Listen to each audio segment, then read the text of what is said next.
Okay, everyone, thank you for your waiting. For our first keynote talks, we will have Mas Gio Sakti as our moderator. Hello Mas Gio. Halo, selamat pagi.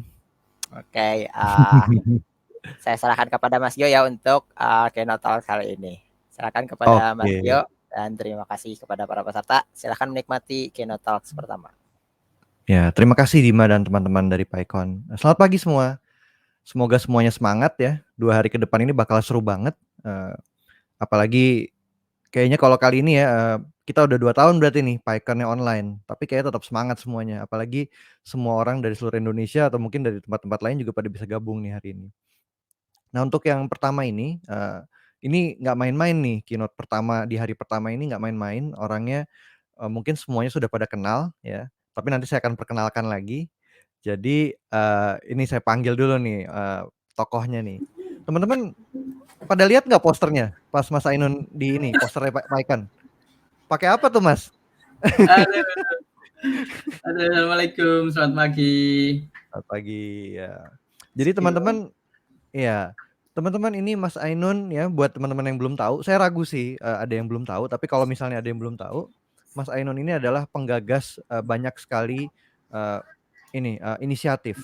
Ada kawal COVID, ada kawal pemilu dan berbagai macam inisiatif-inisiatif non-profit lainnya. Tapi di balik itu semua Mas Ainun ini juga seorang data scientist ya di salah satu perusahaan terkemuka di Singapura. Dan saya juga akhir-akhir ini Mas Ainun ya, saya mengamati Mas Ainun ini kalau di Twitter sering banget ngoding bareng anaknya. Bener ya Mas Iya, ya? iya, iya. Hobi sekaligus full time sebetulnya ya. Itu my Oh full time full time. job itu kan. As a father ya. Oke. Siap. Itu kayaknya bakal menjadi salah satu hal yang di-highlight hari ini ya, di topik pertama Ya, kali ini ya Mas Ainun. ya topik Oke, utama bahkan. Jadi kita mulai yang nyantai-nyantai aja. Saya lihat siap. topiknya pembicara yang lain kok keren-keren, advance banget semua. Mas. Saya nggak bisa yang seperti itu. Jadi saya mulai yang ringan-ringan aja. Mantap. Tapi seru sih. Saya udah ngintip tadi sedikit slide-nya, itu kayaknya bakal seru. Teman-teman nanti kalau ada yang mau bertanya langsung aja di platformnya Hubilo ya. Nanti di platform itu teman-teman kita yang panitia akan collect dan kemudian akan merangkum untuk kita tampilkan nanti di akhir sesi ini. Nah, mungkin supaya tidak perlu menunggu lama lagi ya. Oke. Ini ada ini juga ya, ada menti.com juga yang mungkin teman-teman bisa akses ya untuk sepertinya ada pertanyaan di situ ya untuk kita submit ya. Oke. Ya, teman-teman tanpa menunggu lama lagi, saya mungkin langsung serahkan aja sekarang langsung ke Mas Ainun untuk talks pertama, keynote pertama di hari pertama ini dengan judul Python Everywhere. Silakan Mas Ainun. Oke, assalamualaikum warahmatullahi wabarakatuh. Bismillahirrahmanirrahim. Alhamdulillahirrabbilalamin. Assalatu wassalamu ala asyrafil anbiya'i wal mursalin. Sayyidina wa maulana Muhammadin wa ala alihi wa sahbihi ajma'in. Alhamdulillah ini pagi ini seru banget ya. Saya dapat tugas untuk sharing bersama teman-teman semua tentang topiknya Python Everywhere. Cuman saya mau ambil angle yang paling relevan dengan saya. Jadi saya mau survei dikit ya kalau boleh. Mungkin ditayangkan QR code-nya atau let me see if I have my Menti here. Menti. Where was my Menti? Yep. Okay, cool. Nah, surveinya ini mohon diisi. Wah, udah lumayan nih, udah hampir 100 yang ngisi nih. Alright, jadi mayoritasnya masih jomblo. Aduh, ya mudah-mudahan segera segera dapat pasangan hidup. Lalu ya nanti mungkin yang mau saya sampaikan pagi ini jadi relatif lebih relevan. Kalau enggak ya mungkin ponakan gitu kan, ponakan di rumah. Oke. Nah, tapi untuk yang nggak jomblo, ya alhamdulillahnya peringkat kedua, kelompok kedua adalah punya anak usia SD ke bawah. Nah, inilah audiens yang mudah-mudahan bisa mengambil manfaat dari yang mau saya sharing pagi ini. Ya, sip, pas ini berarti. Kira-kira nggak sampai separuh ya, kira-kira 40% ya. Kira-kira 40% audiens 40% audiens sesuai nih kategorinya. Karena mungkin belum atau segera punya anak juga ada di kategori ketiga. Alright, sip. Then without further ado, mari kita beraksi. Oke, so tadi malam saya survei dulu nih, saya nanya ke panitia kan, ini bahasa Inggris atau bahasa Indonesia? Saya tuh nggak yakin karena judulnya kan Python Conference gitu. Terus pembicara yang lainnya, waduh, keren-keren semua, judul-judul topiknya bahasa Inggris semua juga. Terus panitia juga membebaskan, jadi saya survei aja lah. Yang kita harus data driven ya. Nah, jadi ternyata data dari publik minta bahasa Indonesia aja. Oke, jadi biar fair, slides-nya ini dalam bahasa Inggris, tapi saya akan memaparkan dalam bahasa Indonesia. Nah, topiknya Python Everywhere. Ini ketika saya dikasih topik ini, saya langsung mikir apa ya yang bisa dibahas ya. Terus saya teringat gitu, coding Python itu bisa on the bed, bisa in the bus, bisa at the playground, bisa on the boat, ini di ferry dari Singapura ke Batam ini. Terus bisa sambil main di library, atau ada event, bisa waktu sedang bersantai juga, sebelum berangkat ke sekolah. Gitu. Jadi everywhere can do Python. Nah, terus saya teringat lah, oke, yang melakukan Python everywhere itu justru bukan saya, tapi malah anak saya yang paling gede. Nah, so saya pagi ini mau ngangkat topik tentang computational thinking and coding untuk anak-anak generation alpha. Gen alpha ini apa? Akan ada boomers ya, boomers, millennial, Gen Z. Nah, setelah Gen Z itu generation alpha. Definisi yang relatif umum ya 2010 onwards. Nah, ini pas buat saya pas karena ini berarti anak saya yang paling sulung itu Gen alpha yang paling pertama. Jadi pas lahirnya 2010, sekarang umur 11 tahun. Cocok lah. Nah, jadi mungkin bisa berbagi pengalaman. So, kenapa saya ngambil topik ini? Ya, selain saya seorang teknologi tech person di bidang data di sebuah Dekakon yang tidak perlu disebut namanya, yang baru saja IPO, tahu lah ya. Saya adalah seorang father of three. Jadi dimensi saya selain profesi di kantor, selain aktivis digital dengan kawal-kawalan, saya sejatinya full time father of three. Anak saya yang pertama 11 tahun namanya Duis, yang kedua Zinnun 9 tahun, yang ketiga Aisyah 6 tahun. Nah, 3 usia ini pas juga, nanti ada kategori usia, nanti saya tunjukkan kenapa pas. Oke, so before I start my own cuap-cuap, I think it is akan lebih baik kalau dengar langsung ya dari anak saya. Seperti apa pengalamannya dia belajar coding. Alright. Okay, tell me your name. My name is Ahmad Zuiz Anajib. How old are you? I am 11 years old. Yeah. Okay. So tell me, what is coding for you? It's a mind sport. It's a mind sport. What do you mean by mind sport? It's specifically competitive programming. It's to exercise my mind. Okay. So, but that's competitive programming. But coding is not just competitive programming, right? So, what is coding? Is it always mind sport, even though it's not competitive programming?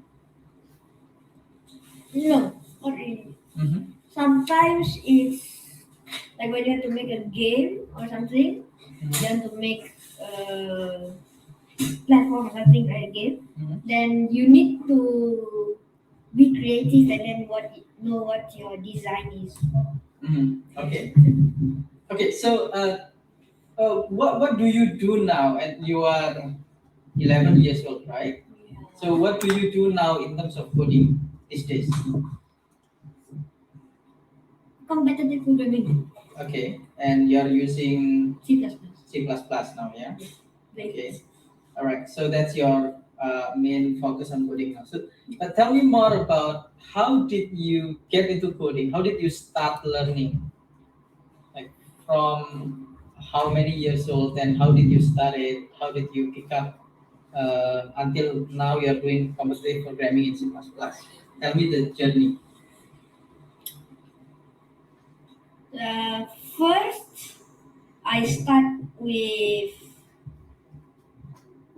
with logical thinking, like with Scratch and Bembrush. No, not Scratch. With Bembrush and Perplexity and their exercises and all like that, right? And brain games, yeah, and puzzles. Then I learned the building blocks, like how I structure how I order the functions. Okay. Yeah. And then? Using Scratch and others. And then I learned what to write. What to write. Okay. From scratch and then what to write. Okay. How? Using Python. At first using Python. Okay. All right. So, okay, tell me more about the logical thinking you said, right? So, what do you mean? What are the examples of the logical thinking? Specifically for competitive programming? For when you start learning, when you were before you actually type in Python. It's what I mean is like. What did I mean? Give some simple examples that you remember. I don't remember. You don't remember already? How many years ago already? Okay. So when you start Python, do you still remember how you started Python? But you forgot already. Okay. I forgot. But yeah, like why did you like Python? I mean, why did starting with Python eventually hook you up with coding? I mean, make you kind of like doing coding. The number one reason that I didn't tell you just now is turtles. Turtles, Python turtles. Why is it fun? You can draw. You can draw. And then using math, you can learn. You mean about math. geometry? Yeah, geometry. Okay, the coordinates, x, y coordinates. And also how to draw hexagon using loop. Using loop, That's drawing easy. hexagon and many gons, right? Yeah. Just hexagon, right? Hexagon, Pentagon. pentagon, icosagon, icosagon, right? Icosagon. Icos, yeah. Yeah. There's also icosahedron. No, that's three. Yeah. Yeah. Okay. Right. So after Python, what did you do with Python after you pick up how to code in Python? Do you remember what did you do with Python?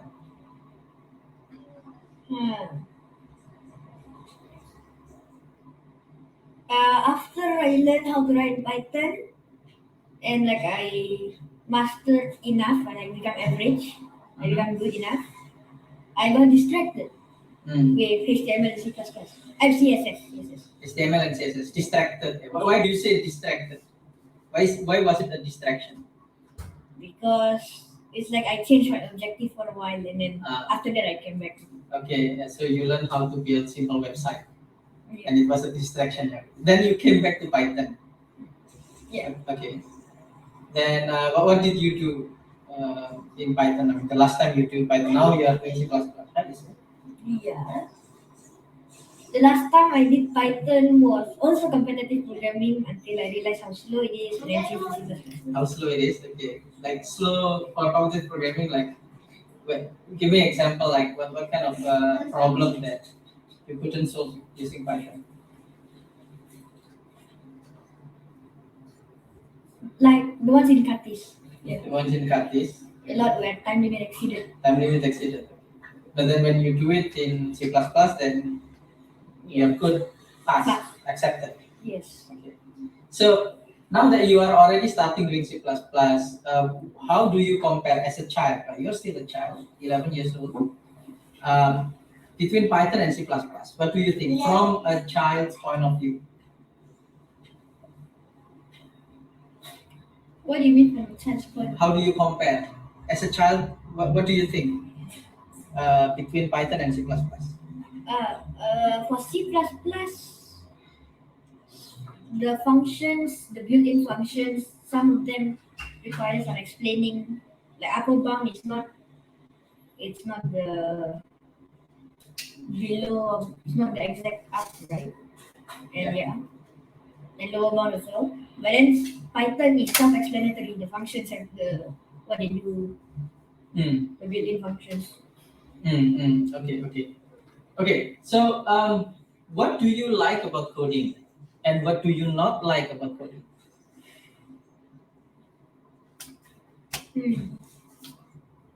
That depends on my mood. Depends on your mood. Depends on. Yeah, but what do you like from it?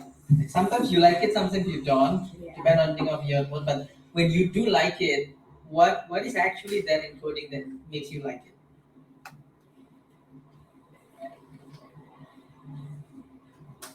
You mean for what I like about coding as in competitive programming is like, I learned something new.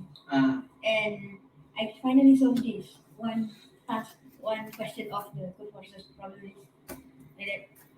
But when the like not competitive, the one where you just make your own game using Pygame or Turtle like that, right?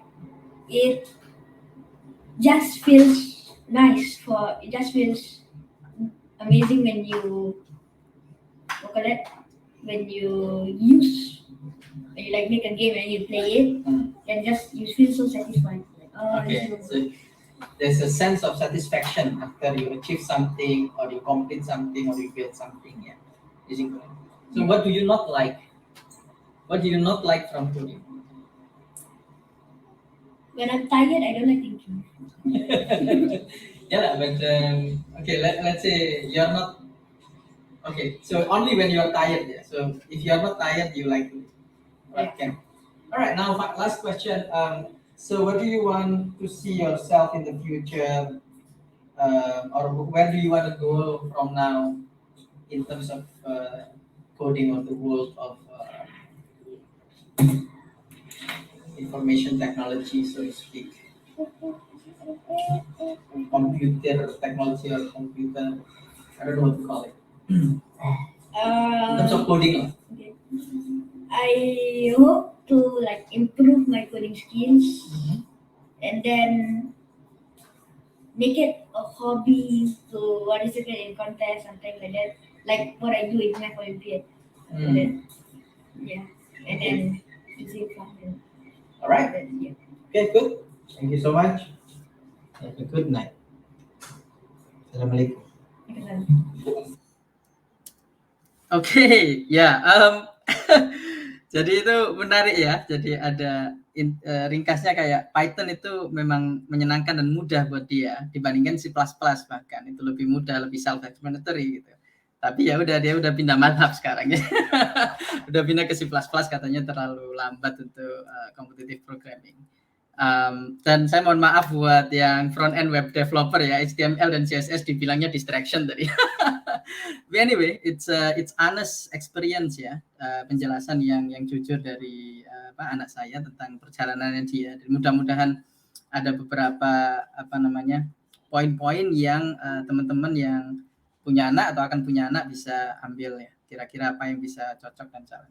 Oke, nah satu poin yang saya ambil dari tulis itu yang dia bilang tadi itu logical thinking dulu katanya.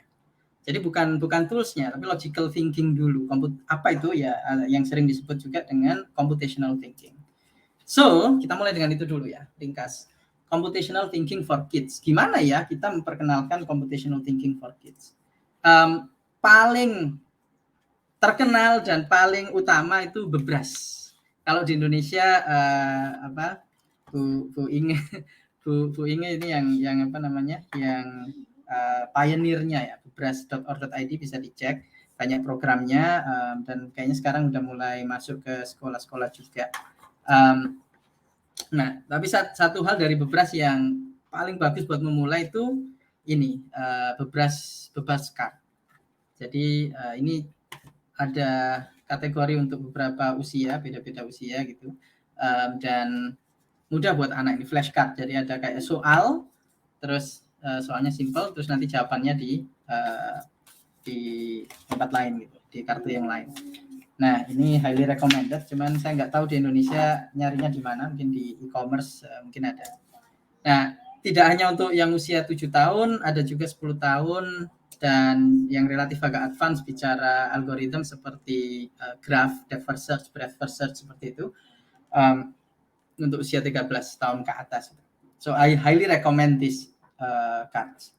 Alright, alternatif lain untuk mencari resources buat ngajarin anak-anak computational thinking, ini yang saya temukan bagus itu Tiny Thinkers.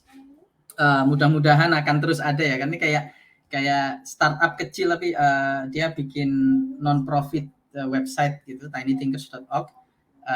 Mudah-mudahan akan selalu up, nggak down.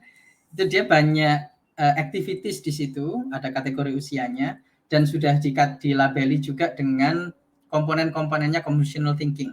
Jadi buat teman-teman yang udah familiar dengan computational thinking kan ada 4 ya, ada 4 itu tertulis di sana. Decomposition, gimana anak-anak itu bisa memecah problem, divide and conquer kan. Jadi satu problem besar dipecah-pecah jadi problem kecil. Terus yang kedua abstraction. Abstraction itu maksudnya identifikasi apa sih yang sebetulnya esensial dan apa yang cuman irrelevant details. Detail-detail nggak penting, jadi diabstraksi permasalahannya. Nah, kalau sudah diabstraksi itu berarti juga bisa dicarikan analoginya, kias. Kalau dalam bahasa fikihnya kias itu, analoginya seperti apa. Jadi kalau udah bisa solve satu problem yang ternyata analoginya sama dengan problem ini setelah diabstraksi, jadi dia bisa solve problem itu juga.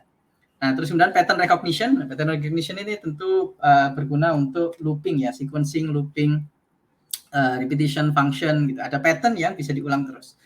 Terus yang keempat, algorithm. Memadukan itu semua, terus dibikin runut step by step. Nah, ini empat komponen computational thinking. Silakan dibuka nanti tinythinkers.org/games itu, dia cukup lengkap. Dan aktivitiesnya nggak cuman online atau nggak cuman pakai aplikasi, ada yang offline, jadi yang without devices, gitu, tanpa devices.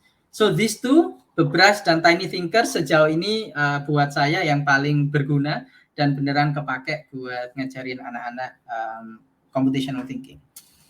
Okay, now the most important thing sekarang, kalau coding gimana? Gimana kita ngajarin coding buat anak-anak? Nah, ini saya sengaja tulis why terus saya coret. Kenapa? Karena seharusnya kita itu start with why. Cuman out of scope. Buat talk ini saya sengaja untuk why-nya out of scope. Karena saya dapati why-nya itu banyak banget dan beda-beda. Tiap orang tua, tiap anak beda. Dan tiap anak-anak juga beda ya. Ada yang memang ya mungkin minat dan bakatnya secara natural itu ke arah coding gitu. Seperti anak saya yang pertama tadi. Tapi mungkin ada yang ya cuman for fun aja atau cuman sekilas aja tapi bukan betul-betul yang paling diminati. Nah, itu anak saya yang kedua gitu. Nah, atau mungkin juga why-nya dari orang tuanya. Aduh, orang tuanya adalah seperti kita ini, orang teknologi, terus kita ngelihat wah iya, we are so lucky, kita sangat bersyukur sekali, beruntung sekali berada di bidang teknologi di era sekarang gitu. Dan kita bikin anak-anak kita juga berada di sini juga. Atau yang orang tuanya bukan di bidang teknologi tapi melihat arah pergerakan dunia memang ke teknologi semua, jadi saya pengen anak-anak saya bisa belajar coding gitu. Nah, why-nya bisa macam-macam, itu saya nggak mau masuk perdebatan itu, silahkan. Tapi kalau Anda sudah memutuskan ya saya mau ngajarin coding ke anak saya, nah kita bicara how. Nah, jadi scope untuk hari ini how-nya. Oke. So how paling pertama heuristiknya ya. Jadi ini dari seluruh presentasi saya hari ini, kalau mau di screenshot satu slide itu ya slide ini, age groups. Nah, saya dapati ringkasnya itu ada 4 kategori age group, dan ini kasar ya, ini kasar aja. Preschoolers, maksudnya belum SD atau kira-kira kurang dari 7 tahun, belum dari 7 tahun, PAUD atau TK gitu ya, itu yang pertama. Yang kedua lower primary. Lower primary itu maksudnya kelas 1 sampai kelas 3 SD. Yang ketiga upper primary, kelas 4 sampai kelas 6 SD, kira-kira 10 sampai 12 tahun. Nah, yang terakhir lebih tua dari itu gitu. Jadi udahlah adolescent ke atas sudah. Remaja dan dewasa gitu. Nah, kenapa ini penting? Karena heuristiknya beda. Kalau anak usia preschoolers, dan ini juga kenapa saya tadi bilang usia 3 anak saya itu pas banget. Karena 3 anak saya itu persis di sela-sela 4 kategori ini. Jadi yang paling tua itu dia dari upper primary beranjak menuju remaja. Yang nomor 2 itu dari lower primary, dia tahun depan mulai ya literally bulan depan, tahun depan mulai kelas 4, dari lower primary pindah ke upper primary. Dan yang ketiga mulai tahun depan juga masuk ke SD kelas 1 gitu. Jadi transisi. Makanya pas, dan saya temukan berdasarkan pengalaman saya, heuristiknya seperti ini nih ngajarin anak-anak. Untuk anak-anak yang preschool, usia preschool itu yang paling efektif itu tangible toys ya. Saya nggak nemu padanannya di bahasa Indonesia. Tangible itu sesuatu yang bisa kita pegang, sesuatu yang bisa kita sentuh. Jadi bukan hanya kasat mata, tapi juga kasat tangan gitu. Nggak tahu ada istilah kasat tangan nggak ya? Kasat tangan. Nah, seperti Montessori kan. Metode Montessori itu kan menggunakan touch and sensory. Terus ketika udah masuk lower primary, nah itu bisa visual coding. Apa itu visual coding? Nah, kita lihat nanti ya. Ini contohnya seperti Scratch yang paling populer. Terus kalau sudah upper primary, kira-kira bisa mulai textual coding.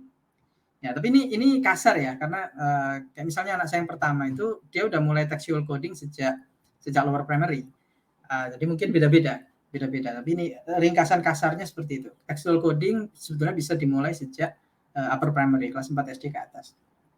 Dan seperti yang kita dengar dari anak saya tadi, Python is actually the best language to start. Kalau textual coding itu yang paling mudah dilihat, paling mudah difahami, self-explanatory gitu kan, ringkas, nggak intimidating juga, nggak perlu include, nggak perlu apa gitu. Sebelum bisa mulai langsung aja print something gitu. Dan itu REPL juga kan. Jadi ada interactive immediate reward, ada immediate sense of gratification. Masukin command, enter, langsung keluar gitu kan di prompt-nya. Alright. Textual coding atau bahkan competitive programming kalau memang cocok atau berminat. Nah, kalau sudah adolescent sebetulnya udah bebas itu.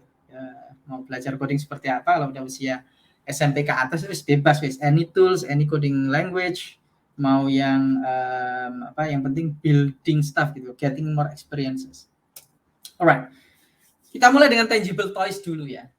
Mainan yang kasat mata. Ini untuk anak-anak usia preschool, lebih kecil dari 7 tahun. Nah, yang pertama yang cukup populer itu robot turtles. Ini anak-anak saya suka main ini. Jadi ini nggak ada mesinnya ya. Jadi itu cuma board games, dan teman-teman juga bisa print sendiri, bikin desain sendiri, print sendiri. Idenya sederhana. Jadi ada kura-kura di papannya itu, di board gamesnya itu, terus kasih command gitu ya. Commandnya mungkin dikasih ke orang tuanya gitu. Nah, orang tuanya jadi CPU. Orang tuanya yang akan execute command itu. Ya, kalau move forward, maju, belok kiri, belok kanan. Nembak laser.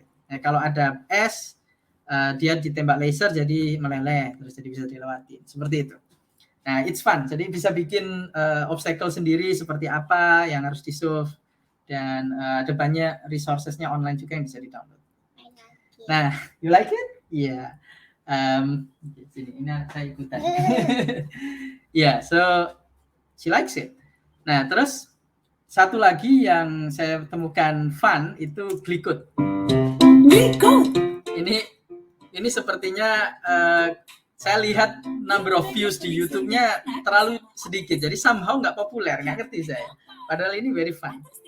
Jadi pakai Poki bikin command. Kalau Pokinya ngadep ke atas itu move up. Kalau Pokinya ngadep ke kanan itu belok kanan. Belok kanan. Itu. Terus kalau Pokinya miring itu begin of loop. Kalau Pokinya miring backslash itu end of loop gitu. Jadi bisa bikin loop juga. So ya, cuman resikonya kalau pakai ini nanti belum belajar coding udah dimakan habis duluan gitu. Itu resikonya. Alright, lalu tangible toys yang cukup berhasil juga saya dapati itu Cubeto. Cubeto ini terus apa? Sama juga konsepnya. Jadi ada robot di dalam grid gitu, bisa dikontrol dengan command maju, belok kiri, belok kanan, bikin function seperti itu. Nah, terus execute, dia jalan. Nah, ini dia sadar dia salah, harusnya bukan turn left 3 times gitu kan. Harusnya cuman 2 kali aja gitu. Nah, dan ini juga bisa bikin function gitu. Baris yang paling bawah itu adalah function. Kalau di apa? Nah, itu dia bikin function itu. Dia naruh functionnya, terus kotak yang biru itu call the function. Nah, saya mau tunjukin ini. Iya, yeah. You like it? Yes. Alright. Nah, ini Cubeto. Nah, terus ada juga yang tangible itu Osmo. In fact, company yang bikin Osmo ini nama company-nya tangible apa ya? Tangible Play. Nama company-nya.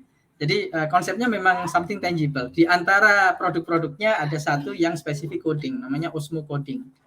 Nah, sama. Jadi komannya itu bisa dipencet kan? Dipencet. Ketika dia pencet itu dia execute komannya apa. Di situ kelihatan move forward 5 kali. Komannya move forward 5 kali. Nah, ya seperti itu. Terus contoh lain tangible toys ini yang dulu berhasil waktu Duis masih kecil banget, kalau nggak salah umur 4,5 atau 5 tahun gitu. Ini karena Lego ya, jadi seneng kan bikin Lego dulu, ngerakit Lego dulu. Nah, tapi kemudian di akhir ada visual codingnya. Jadi bikin command bisa loop, jadi kayak bikin kepak sayap gitu ya. Kepak sayap bukan kebinekaan ya. Kepak sayap Lego itu bisa loop gitu. Jadi ketika dia mengepakkan sayap bunyi. Nah, seperti itu contohnya. Tangible, something yang bisa disentuh. So, untuk anak sebelum usia SD itu yang paling efektif dan paling berhasil itu something tangible, dan bahkan nggak harus teknologi ya, bisa unplug gitu kan. Alright. Kategori berikutnya, heuristik berikutnya visual coding. Saya nyebutnya visual coding. Apa itu visual coding? Nah, ini favorit kami saat ini itu visual coding pakai codemonkey.com. Visual coding ini maksudnya beneran coding, ada logiknya, ada loopnya segala macam, while loop, ada if statement, conditional, tapi semuanya drag and drop visual seperti ini. Nah, ini si Aisyah ngerjain sendiri ini semua. Nah, dia coba. Oke, jadi repeat one time while facing empty tile, place the tile and then move forward and then turn left. Nggak selesai. Oke, apa yang kurang ya? Oh, berarti perlu dilakukan beberapa kali lagi. 5 times. Iya, you need to do it 5 times ya. So, repeat 5 times gini kan? Ya. Setelah diganti repeat 5 times, so that block of command itu diulang 5 kali. Kenapa? Karena ada 5 garis kan. 1, 2, 3, 4, 5. Gitu. Nah, ini ada berbagai level yang memperkenalkan step by step. Ini very useful. Cukup berhasil. You like it? Ya. Nah, ini ada sense of satisfaction tadi yang anak saya ceritakan ya. The good thing atau yang bikin anak-anak enjoy coding itu sense of satisfaction ketika achieve something atau solve the problem atau build something gitu. Nah, seperti ini visual coding. Oke. Nah, selain CodeMonkey, kalau CodeMonkey itu berbayar. Nah, yang free, yang bahkan yang sebetulnya originnya itu Scratch. Scratch itu dari MIT. Saingannya dari Berkeley itu namanya Snap. Jadi antara Scratch atau Snap ya silahkan lah mana yang cocok. Itu mirip, bedanya cuman ada function konsep ininya, konsep bloknya. Kalau Snap itu kita bisa bikin blok sendiri. Sementara kalau Scratch itu bloknya ya apa yang disediakan. Oke, paling populer untuk anak-anak memang Scratch. Terus Microbit ini juga mengkombinasikan visual coding dengan tangible play karena ada microchip yang bisa dikonek dengan lampu atau dengan motor yang lain gitu. Terus juga yang cukup berhasil buat anak saya itu Kano. Ini Kano ada yang Frozen gitu ya untuk yang cewek. Saya tadi nyari videonya tapi nggak nemu. Ada videonya dia berhasil dan your favorite Ya, it's her favorite. Dia berhasil ngerjain satu challenge yang agak susah pakai visual codingnya all by herself. Nah, so for women in STEM, girls in STEM ini this is a good start. Okay, now books. Nah, bukan hanya apa namanya nyariin mainan atau apa, sebenarnya kita bisa mulai dengan buku-buku juga. Dan saya dapati untuk Scratch ini ada 2 buku ini yang bagus. Dari Carol Vorderman ini, kalau teman-teman familiar, Carol Vorderman itu spesialis bikin buku untuk anak-anak. Dia bikin matematika, science, English gitu, yang mudah untuk anak-anak. Very good set of books. Nah, di antara buku-bukunya itu ada yang tentang coding, dan dia ngajarin Scratch. Ini saya punya bukunya di depan saya ini. Jadi seperti ini. Ini kan sangat sangat menyenangkan ya. Gambarnya juga menyenangkan buat anak-anak untuk mempelajarinya. Oke. Oh ya. Terus ini ada buku juga dari keynote speaker kita besok, Al Zweigart. Ternyata dia bikin buku Scratch juga. Alright. Nah, kalau sudah kelar visual coding, dan sebetulnya nggak harus lama-lama banget. Saya bahkan nggak inget kalau dulu Duis itu sempat ngerjain Scratch. Kirain dulu kita langsung nyoba Python. Tapi ya reflecting back, oh iya, sempat ngerjain Scratch mungkin sekitar ya beberapa bulan lah. Nah itu it was a good start. Tapi bisa langsung setelahnya nggak pakai lama, visual coding nggak perlu lama, itu ke textual coding. Dan as we have heard, yang easiest is Python for kids to start. Now, unfortunately Python nggak punya yang seperti ini atau belum. Nanti mungkin Python community bisa bikinkan. Saya selalu merekomendasikan Swift Playground. Ini available, app-nya free, tapi hanya bisa di iPad atau MacBook atau iMac ya. Pokoknya hanya di iPad atau Mac. Nah, ini dia langsung teks, move forward pakai teks dan bracket gitu ya. Tapi ketika dimainkan it's fun gitu for kids to play. Nah, ini saya juga nanya anak yang kedua, apa yang buat dia paling favoritnya. Dia kan beranjak dari lower primary ke upper primary. Nah, untuk coding yang paling favorit buat dia itu Swift Playground ini. Karena ya itu teks, tapi ada gamification-nya visual. Nah, yang pakai Python agak-agak seperti ini itu Code Combat. Ini thanks to Om Pahlevi ngasih tips saya. Code Combat ini pakai textual coding dan moving heroes. Tapi saya belum nyoba sampai kelar, dan saya belum eksperimen ke anak-anak saya apakah betul-betul efektif. Alright. Now, moving on, kalau anak-anaknya udah transisi dari visual ke tekstual melalui playground atau Code Combat atau semacamnya, then bisa full tekstual sekarang.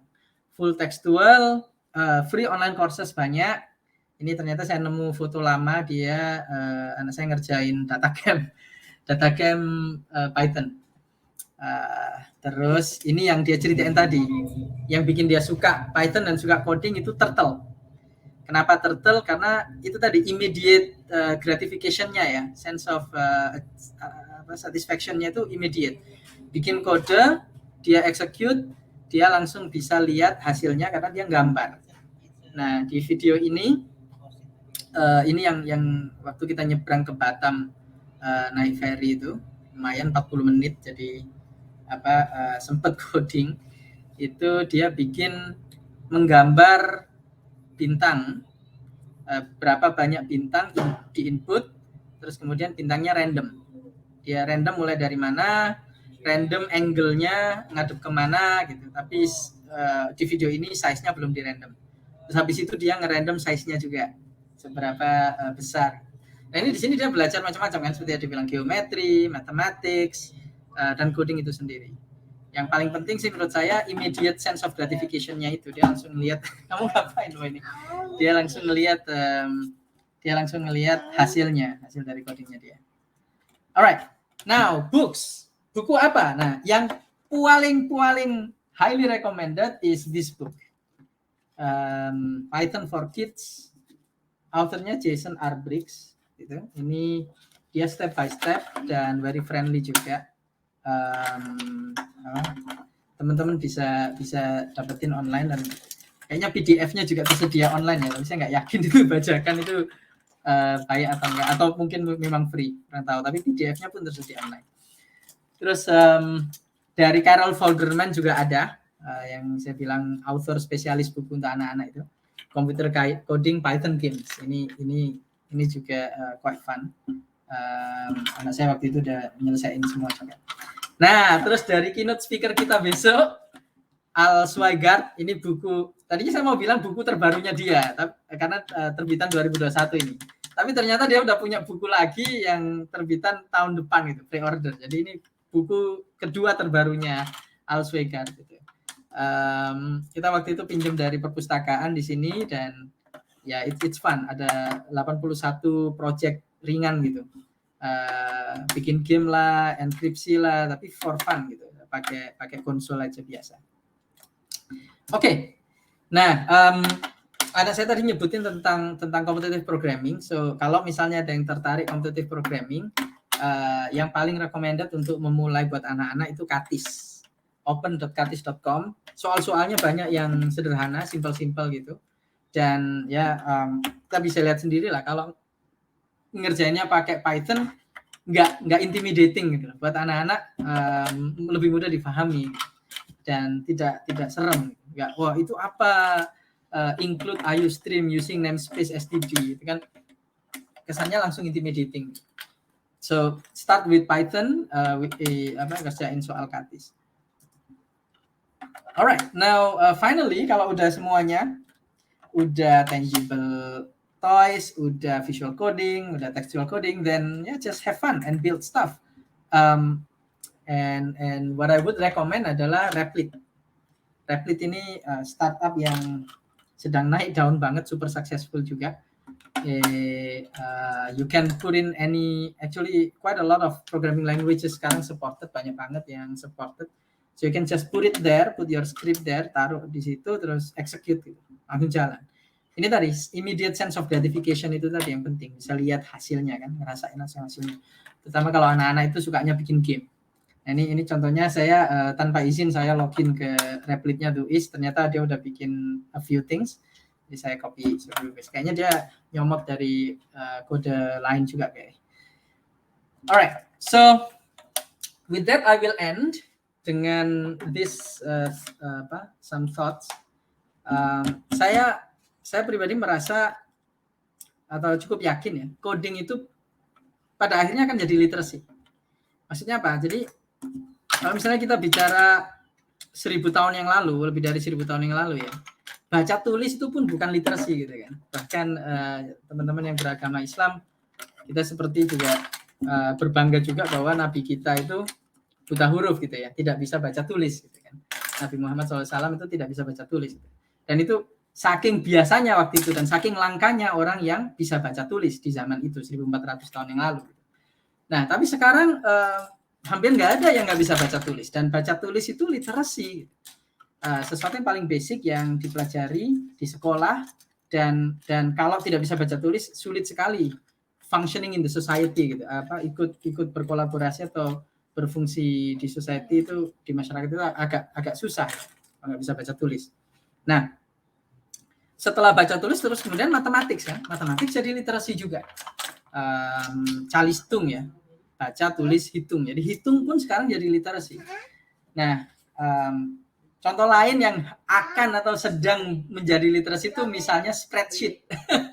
Spreadsheet itu kan jadi literasi, atau email, kirim email, ngerti cara pakai email itu pelan-pelan kan jadi literasi. Nanti akan ada titik di mana like every man in the world, every person in the world itu ya bisa kirim email gitu kan.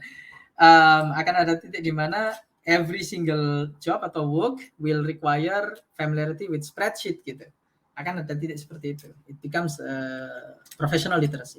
Nah, coding, I believe, eventually akan menjadi literacy yang semua orang mesti bisa, semua orang memang bisa dan memang diajarkan secara resmi di kurikulum pendidikan dasar. Nah, tapi sebagaimana kita lihat untuk matematika, berhitung itu datang duluan sebelum matematika gitu. Jadi I think computational thinking yang akan duluan menjadi literacy. Baru kemudian the actual coding itself. Oke, with that I end my saya akhiri. Terima kasih. Assalamualaikum warahmatullahi wabarakatuh. Waalaikumsalam warahmatullahi wabarakatuh. Wah, terima kasih banyak Mas Ainun sharingnya pagi ini. Ini tadi saya merhatiin ya, banyak banget pertanyaan yang udah masuk, banyak banget komentar yang udah masuk. Saya jadi ragu sebenarnya. Jangan-jangan survei yang di awal tuh nggak valid Mas Ainun. Jangan-jangan ini udah pada punya anak semua, soalnya semangat banget. Padahal tadi kita lihat di surveinya yang punya anak minoritas ya, ternyata kayak mayoritas gini nih. Pertanyaannya banyak banget loh yang masuk. Gini aja ya, tadi kan pertanyaannya udah masuknya dari awal. Mungkin waktu pertanyaannya diajukan belum sampai ke bagian dimana Mas Ainun menjelaskan tentang how-nya gitu ya. Jadi mungkin pertanyaan sebagian ada yang bisa kita cepat skip aja kali ya Mas Ainun ya, karena tadi sebagian sebenarnya udah dijawab nih waktu di slide. Saya mulai dari yang pertama nih, ini kayaknya udah sedikit disentuh nih dari Waris Triharmoko. Mantap nih Mas Ainun, buat wadah dong buat anak-anak. Saya ada keinginan buat ajarin coding anak. Saya cuma bingung dari mana. Ini pertanyaannya udah ada sebelum Mas Ainun jelasin tentang how-nya gitu. Oke. Ada yang mau tambahin nggak dari untuk pertanyaan ini? Ini judulnya kawal coding dong. Disuruh bikin kawal coding ini namanya nih. Iya. Boleh, ayolah kita bikin deep tech ya. Ini teman-teman deep tech banyak di sini ya. Dan mungkin harusnya diinisiasi oleh Python ya, community Python, karena udah terbukti loh Python itu like actually now the most popular language, udah mengalahkan C++ dan Java kan, yang udah bertengger selama 20 tahun lebih kan, Java, C++ itu. Sekarang baru berapa bulan lalu Python mengalahkan menjadi yang most popular language, dan ini konteksnya orang profesional tuh, orang dewasa. Nah kalau anak-anak juga udah terlihat ketika kita bicara textual coding, kemana-mana Anda akan lihat courses atau latihan bahkan kurikulum buat anak-anak belajar itu Python ketika textual coding ya. Kalau visual ya memang Scratch yang paling populer dari MIT. Nah so mungkin komunitas Python should start this, and saya dengan senang hati akan ikut berkontribusi. Yuk kita bikin lah kawal coding. Makasih banyak nih Mas Waris tuh langsung istilah ignite ini nih inisiatif baru nih kawal coding nih. Oke. Next nih ya. Ini pertanyaannya untuk mengenalkan programming ke anak awalnya bagaimana? Ini yang bagian pertama udah dijawab nih tadi how-nya ya. Tapi saya mau highlight yang bagian keduanya nih. Apa harus tahu kesukaannya dulu? Tadi kayaknya Mas Ainun belum ngomongin tentang motivasi. Gimana caranya bikin anak jadi seneng gitu? Iya, tadi makanya saya coret why ya. Why itu out of scope. Karena gini, saya repot ya. Kalau orang tua itu, saya dapetnya gini ya. Madhabnya pun berbeda tuh. Ada madhab yang orang tua itu dominan atau cenderung menuju ke otoriter ya. Dan it's fine. I mean it's fine. Ini bukan salah atau apa gitu ya. Bahwa orang tua yakin bahwa ini loh yang terbaik buatmu, maka kamu harus belajar ini. Misalnya. Jadi kayak kita yakin bahwa masuk sekolah itu yang terbaik, kamu harus masuk sekolah, kamu harus lulus, kamu harus naik kelas.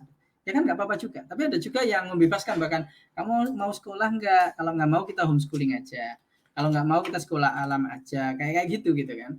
Nggak apa-apa, bebas. Jadi ada filosofi itu. So ada orang tua yang meskipun anaknya mungkin nggak gitu suka, tapi karena orang tuanya yakin this is the best for you, then you should pick it up. Nah bebas, boleh juga.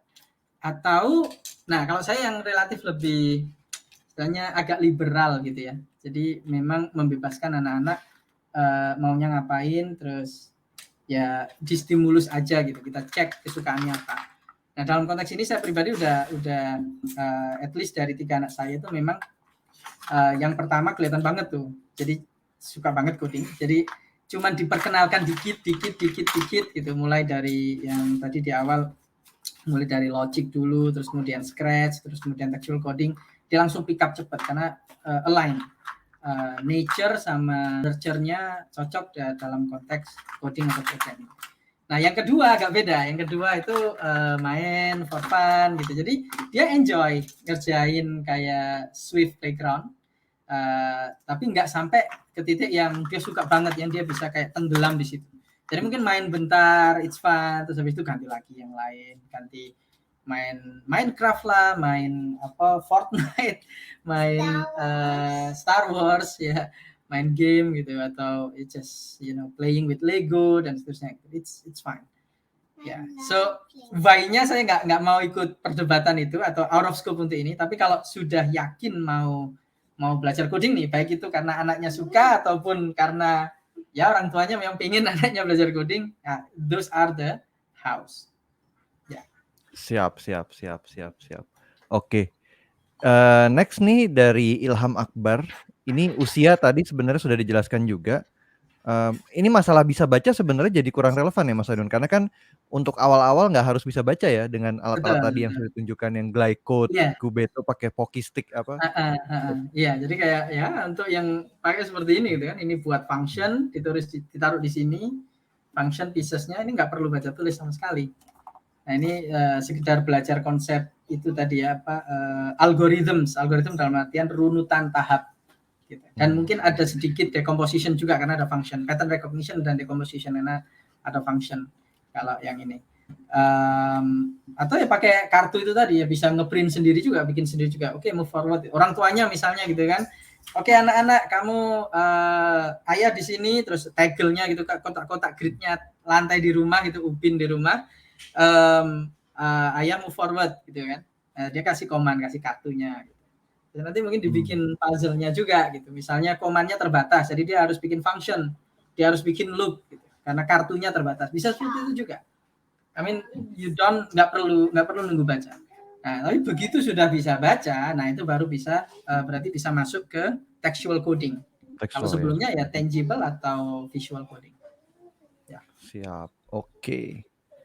Ini pertanyaannya, ini kayaknya anaknya dari kecil udah mau diajarin C nih.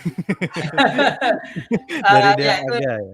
Ya ini straightforward, tadi udah dijawab juga sama anak saya tadi kan. Python itu memang lebih mudah.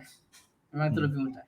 Cuman ya mungkin kalau anak saya dia pindah madhab udah karena dia ngerasa aduh terlalu lambat buat coding. Pindah ke C++. Takut ini kali ya Mas Ainun ya, learning curve-nya itu ya. Kalau terlalu tinggi di awal, anak mungkin keburu mundur duluan gitu ya, harus belajar typecasting, harus belajar pointer gitu. Takut duluan. Betul banget itu. Takut duluan. Jadi dan ini juga sih REPL ya, REPL itu penting, dan C++ itu kan compiled language ya, bukan interpreted language kan. Jadi immediate sense of gratification-nya nggak ada. Compile dulu terus execute, ribet banget gitu kan. Tapi kalau Python masukin one line of command, enter, jalan, langsung keluar hasilnya. Yap, agree. Ini ada komplimen dari Rian Adam Rajagede ya. Terima kasih banyak Mas Ainun perspektifnya. Ternyata ini nggak berguna bukan cuma untuk anak-anak gitu ya, tapi buat mahasiswa atau orang umum yang belum pernah ngerti coding itu jadi punya pandangan juga terhadap gimana sih memulai coding gitu. Dan ini kayaknya potensi bisnis yang besar ya. Saya setiap kali kayak nge-tweet atau di Facebook bicara tentang ini, banyak juga orang tua yang nanya gitu, Mas kalau mau belajar kemana, terus les-lesannya apa, kayak gitu. Dan di Indonesia sepertinya masih belum banyak tersedia. Jadi ini peluang juga buat teman-teman yang mungkin mau bikin les-lesan. Tweet deep tech yang terkait anak-anak coding itu paling banyak di retweet sejauh ini Mas Ainun. Selalu banyak yang gitu. Berarti usianya pas tuh memang ya. Di Indonesia ini usia kalau enggak baru punya anak atau akan punya anak atau ya jomblo yang berharap segera. Siap. Nah ini tadi sebenarnya udah dijelaskan ya. Kalau untuk why ini agak sulit ya Mas Ainun ya. Ya nggak apa-apa. Ini let me try this ya. Jadi gimana tahu anak-anak punya ketertarikan? Sebetulnya ringkasnya, dan ini nggak cuma untuk logical thinking atau coding atau it applies for anything ya, apapun. Sederhana aja. Sebetulnya orang tua itu trial and error ya, spray and pray gitu. Spray and pray, coba-coba aja.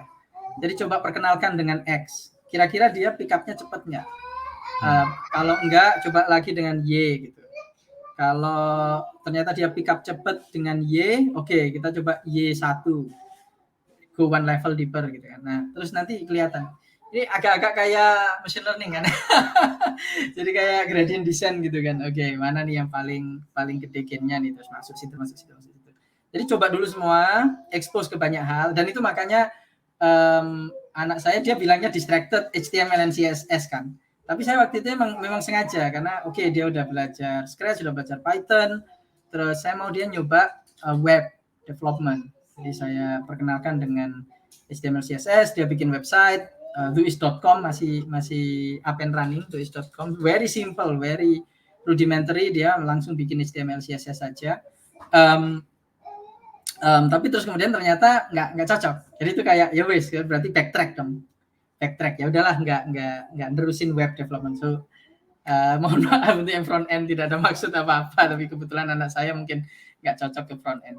Jadi backtrack, balik lagi nyoba computational programming, terus kita nyoba C++ dan seterusnya. Ternyata cocok. Ya. Oke, sip. Ini next dari Edo. Edo mau tanya, katanya kapan kita harus memulai? Tadi ini juga sama ya Mas Ainun ya? Udah kita Sama, udah bisa anytime. Ya, bahkan as early as 3 tahun ya. Kalau yang ini kayaknya menurut saya yang paling awal banget ini. Karena gampang banget. Dari semua itu. Kalau kayak yang robot tutor yang pakai kartu itu kan masih harus menjelasin kan. Ya. Tapi kalau ini kayak ya udah dia langsung coba-coba aja, pencet tombolnya, dia langsung jalan, dia tahu gitu. Jadi as young as 3 years old menurut saya bisa pakai ini.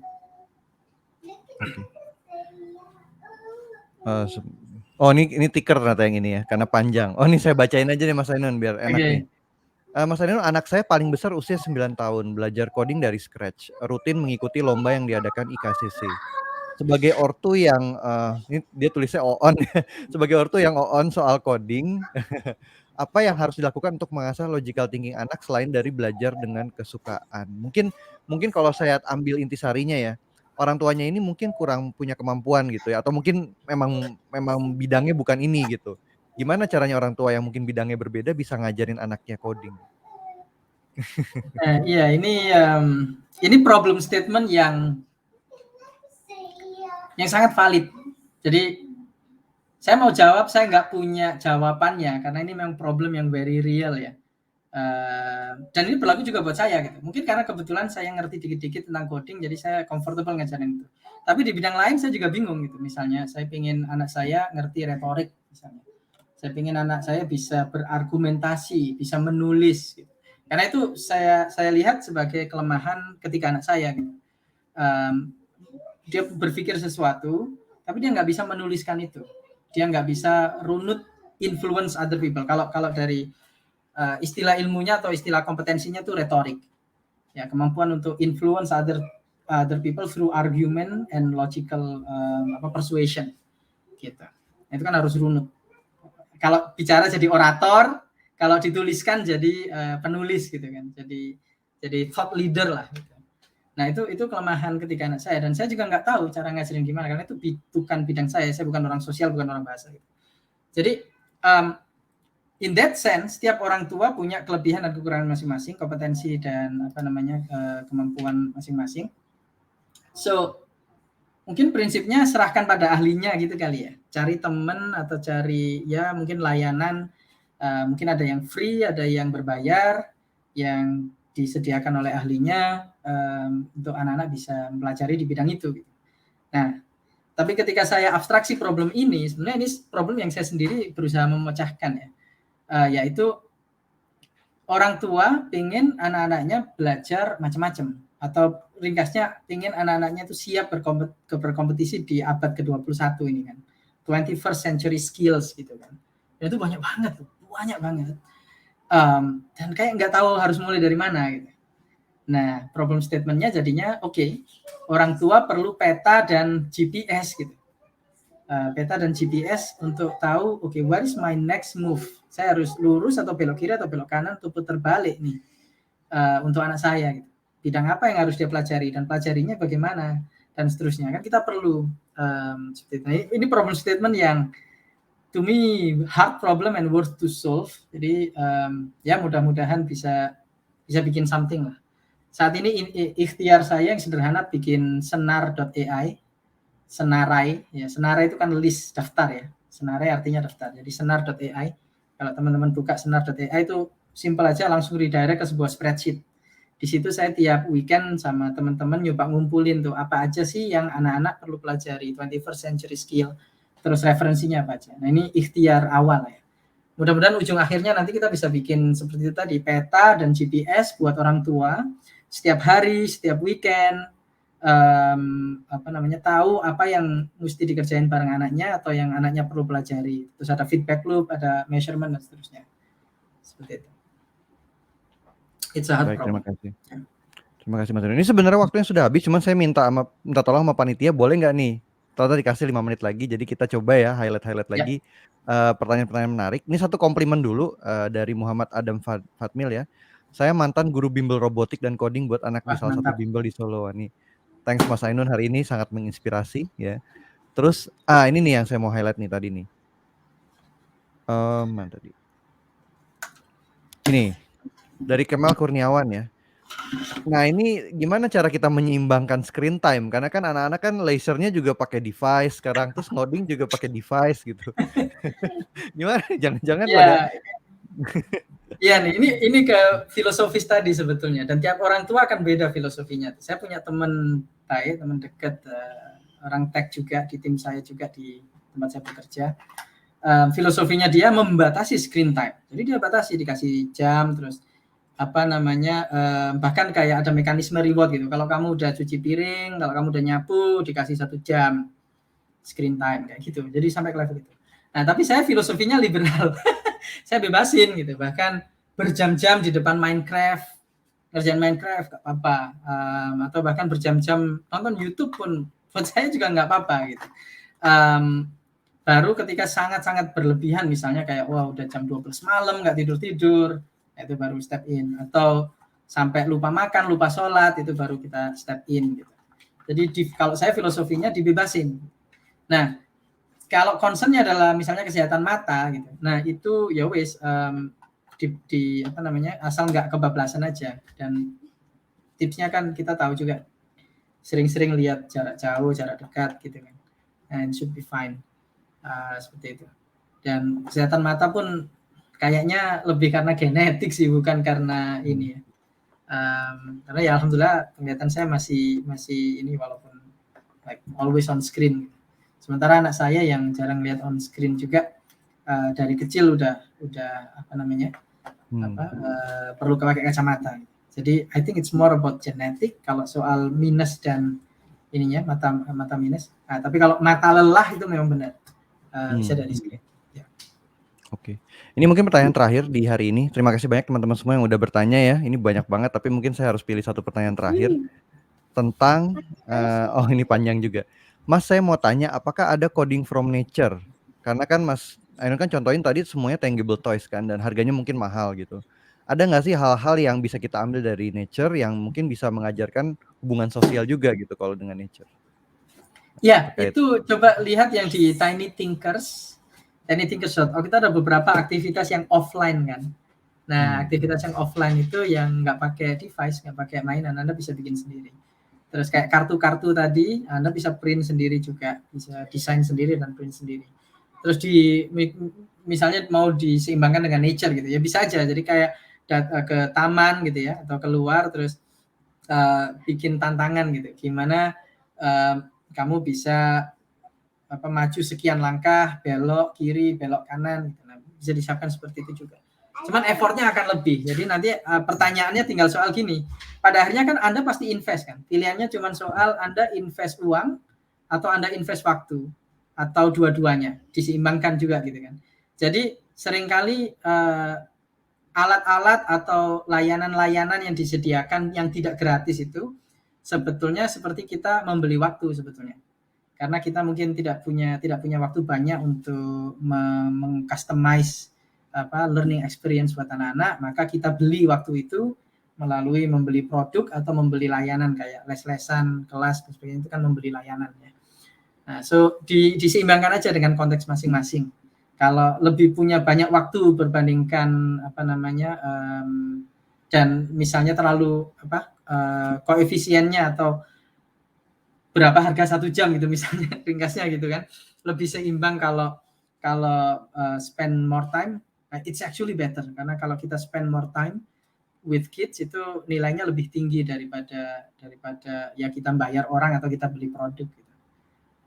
So it's more impactful and more powerful. Tapi ya gitu, berarti kita lebih besar ininya, effort investmentnya justru lebih besar ketimbang beli. Oke Mas Ainun Najib, terima kasih banyak hari ini sudah sharing sama kita. Ini ramai banget yang komen, ramai banget yang nanya. Cuman mohon maaf kita nggak bisa akomodir semuanya. Mungkin saya undang lagi Dima ya ke panggung ya. Dima, gimana Dima? Aman semua? Oh masih mute Dima kayaknya. Oke. Halo teman-teman, thank you buat udah ngobrol-ngobrol. Makasih juga buat Mas Ainun dan Mas Gio yang udah bawain keynote session ini jadi makin keren banget.